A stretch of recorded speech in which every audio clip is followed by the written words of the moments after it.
What is up, ninjas? My name is Sam World and Happy New Year. I always did promise you guys that if Big Room ever came back in a fresh new way that I liked, I would revisit it.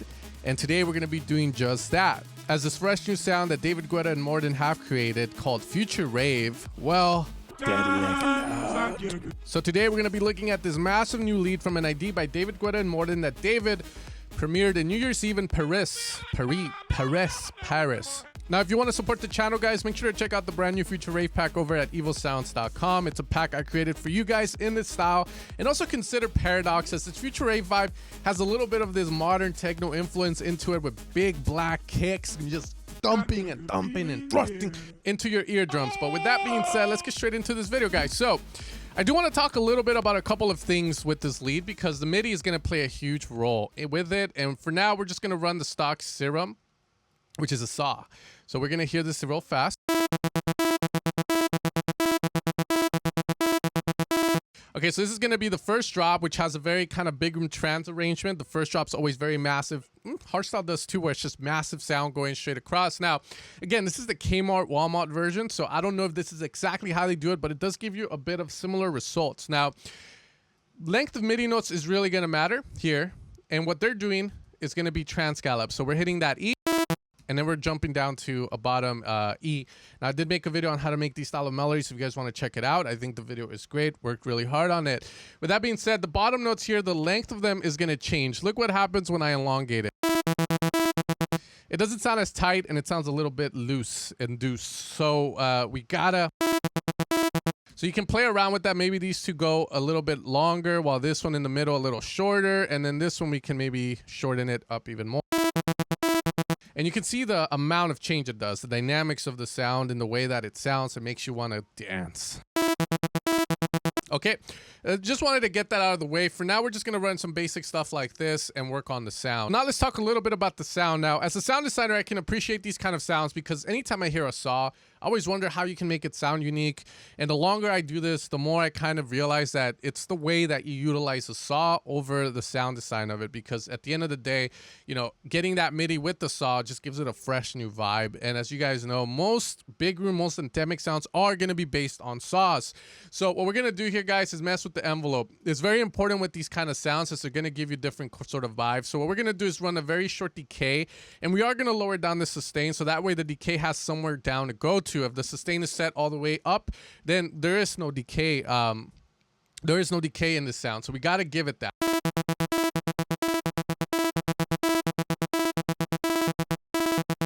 We are going to mono this. And from there, we're also going to run this saw here. If you want arm face down, what this is going to do is it's going to make it so the saw always starts at the beginning and it's always giving it us its best. There is no lazy days, which, you know, the phase might be down at the bottom. We're always up high, baby. And if there's a pill I can take that makes me feel that way, please let me know. Now, with that out of the way, guys, we are going to be inputting a bit of an LFO here to our noise section in order to give us a little bit more hit. Envelope mode on the LFO so that we starts, we triggers and doesn't loop. Okay, so that's going to give us that nice little noise that you hear. Now, again, from here, you can kind of go and put different kinds. And again, here, the envelope is very important.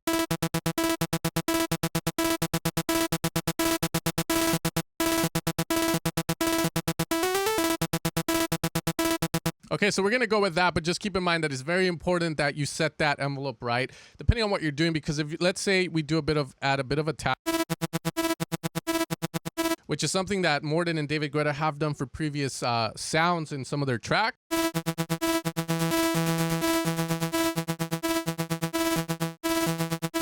Which, again, for this is not going to work because we want hit, thriving, big black kicks. But that's kind of like the vibe why it's very important to have that. So, and I think I got it perfect right there because I'm liking the way that noise sounds. And I was kind of trying to figure out earlier today how to get the noise to sound this way, but now we got it. And again, it's very finicky because the envelopes in these kind of sounds are just really, really there. From there, we are going to add a bit of warmth to the sound by putting a low pass filter on it and covering some of the highs on it.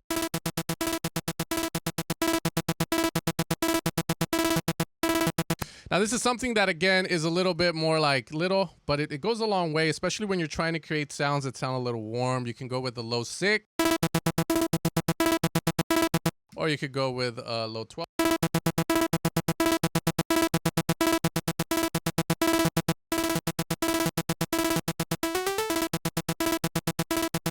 Again, it's a little change. If you really want to get exact to the sound, you can definitely input that a bit just to kind of warm it up a bit.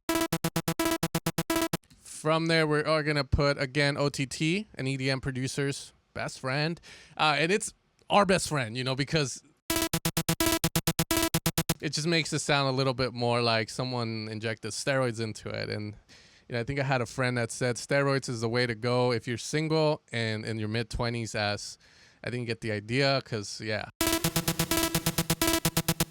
From there, we're going to use a filter to remove low end. I personally like to go with a high pass filter. The main reason is I want to leave the EQ open to interpretation, so I can do a lot more with it, like boost certain frequencies that touch certain, tickles your certain fancies, let's say.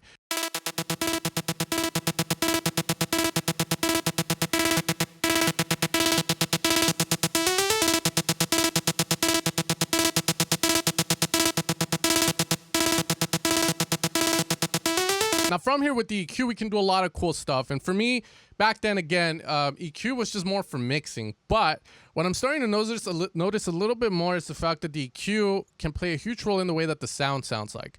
You know, if you're going to boost your highs, there's nothing wrong with that. The thing is, you're going to definitely get like a different vibe with it. And you can also boost.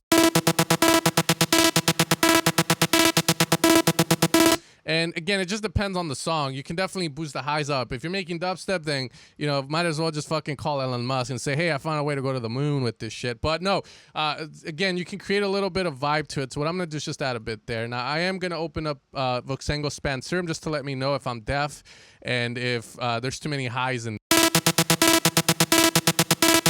And it seems just about fine. From there, we can use this EQ to boost.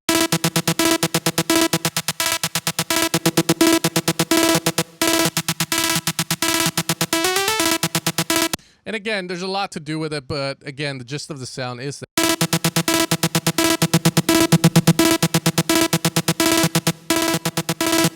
You can see how just these little boosts kind of bring life into the sound. It doesn't sound as dull, as stale, as dirty, like you need to wax the car. It sounds like, okay, I'm feeling it, yes. Okay, so with that out of the way, again, if you want to saturate it, you can definitely go with a bit of distortion.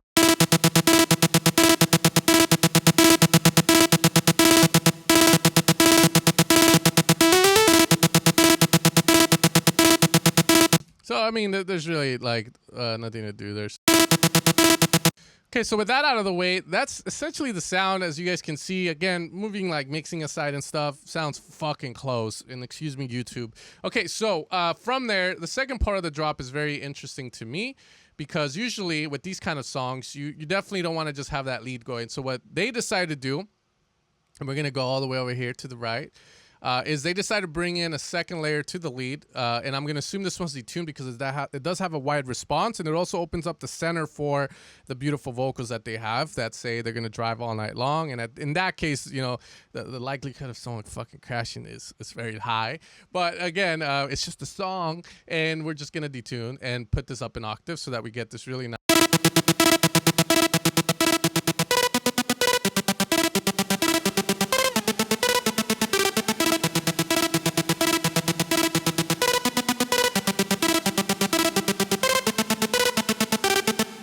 Okay, so we detune that. I mean, if we remove that. Now, we do need this sound down the middle. I mean, this one can also get detuned if you want to.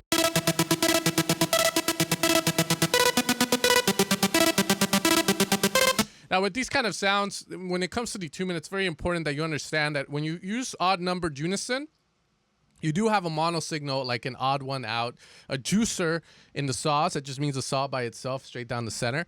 And again, you can see that when you detune that guy in the center, he's not moving. He's like the lazy fuck. But no, you detune, you spread out, and that creates the width. Usually what Serum does with two voices is pan left and right. So that's how you get that width as you detune. With three voices, one is allowed down the middle. So that's the idea of it.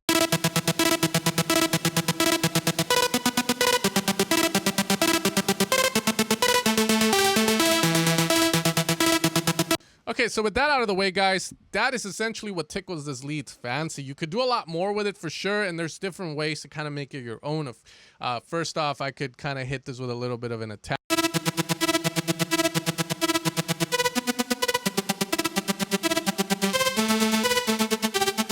If you want to make progressive house, by all means, you're living in the past. We can definitely turn this into more of a progressive house lead. You know, let me see if I can play something for you.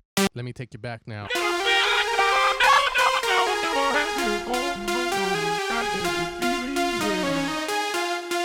All right, then God 2012 is done with because I suck at this. But anyways, guys, that is how we kind of create this nice lead that you heard in that massive ID. Again, if you're making big room with a big kick, you know, leave the past. It's time to move on. It's time to go future rave. But you guys can check out the brand new pack over at evilsounds.com, guys. I hope you found this tutorial helpful. Very basic stuff, as you see. But I always tell my students, it's not about how complex the sound is.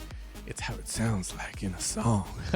With that being said, guys, I gotta stop kneeling. The mic's coming down. It's like you're going flaccid on me. But anyways, guys, make sure to subscribe, hit like if you haven't, leave a comment if you would like to see some more recreations on leads and stuff. This is what I like to do. And I think I'm gonna shape my tutorials more this way for this New Year's Eve. I'll still make tutorials based on composition of music and whatnot. But again, sound design is my thing, and I hope that I can keep making videos for you guys. And I hope you support the packs as well, as that what helps me keep going. With that being said, Happy New Year's. I'll catch you guys next time for another video. Take care, peace out, and rave it up.